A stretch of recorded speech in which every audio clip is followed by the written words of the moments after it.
আম্মু যদি তোমাকে ধরি এভাবে, এটা গুড টাচ না ব্যাড টাচ? Good touch.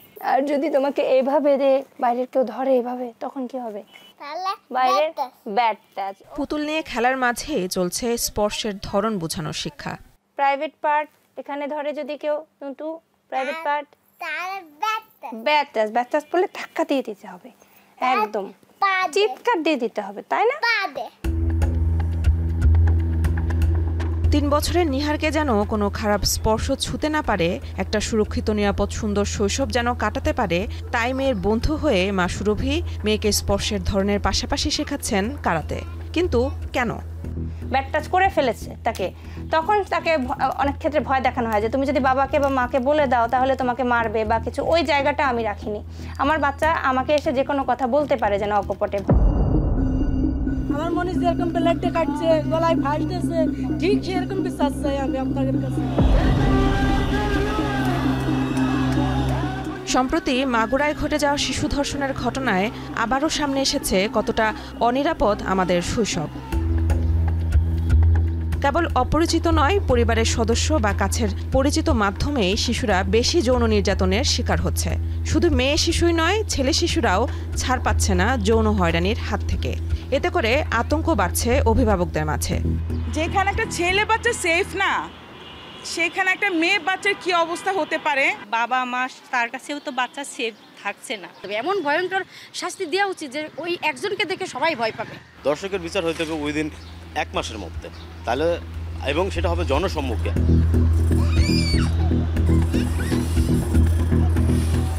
বাংলাদেশের আইন ও সালিশ কেন্দ্রের হিসাব অনুযায়ী 2024 সালে 234টি শিশু ধর্ষণের ঘটনা ঘটেছে। ধর্ষণ চেষ্টার ঘটনা 66টি। এর বাইরে ছেলে শিশু বলাৎকারের ঘটনা ছিল 36টি, বলাৎকারের চেষ্টা 3টি। লিপিবদ্ধ তালিকায় আটকে ওঠার মতো, কিন্তু তালিকার বাইরে থেকে যায় আরও অসংখ্য শিশু নিপীড়নের ঘটনা। কেবল নির্যাতনে থেমে থাকে না এসব ঘটনা, মনের গভীরে রেখে যায় বড় ক্ষত। মনোরোগ বিশেষজ্ঞরা বলছেন, পরিচিত হলে একদিকে বাচ্চাদের সংস্পর্শে আসা যেমন সহজ, জোর খাটানোও তেমন সহজ। তাই এ ধরনের সংবেদনশীল বিষয়ে সামাজিক ট্যাবু না রেখে বাচ্চাকে মানসিক ট্রমা থেকে বের করতে দ্রুত কাউন্সেলিংয়ের ব্যবস্থা করা দরকার। আমাদের দেশের একটা সমস্যা কি, মানসিক রোগ, মানসিক চিকিৎসা বিষয়টাকে আমরা অনেকখানি প্রথমত নেগলেক্ট করি, দ্বিতীয়ত আমরা মনে করি যে চিকিৎসা অন্য চিকিৎসার থেকে এটা আলাদা ভাবি। এটাও ঠিক না। মেনলি কথা হলো ট্রিটমেন্টের জায়গায় অথেন্টিক জায়গাটা দেখে তারপরে চিকিৎসার মধ্যে যাবেন। শিশু তো এখন মেয়ে এবং ছেলে উভয়ই হতে পারে। তো এটার দেশে নারী শিশু নির্যাতন দমন আইনে ধর্ষণের সর্বোচ্চ সাজা মৃত্যুদণ্ড হলেও কার্যকরের সংখ্যা কম। সামাজিক সচেতনতার অভাব এবং সঠিকভাবে সবাই আইন না জানার কারণে এই ধরনের অপরাধ বাড়ছে বলে মনে করছেন আইনজ্ঞরা। যদি কোনো শিশুকে যৌন হয়রানির উদ্দেশ্যে স্পর্শ করা হয়, যেটাতে ওই শিশুটা অস্বস্তি ফিল করে, এবং এটা অবশ্যই যৌন হয়রানি সংঘাতে পড়বে।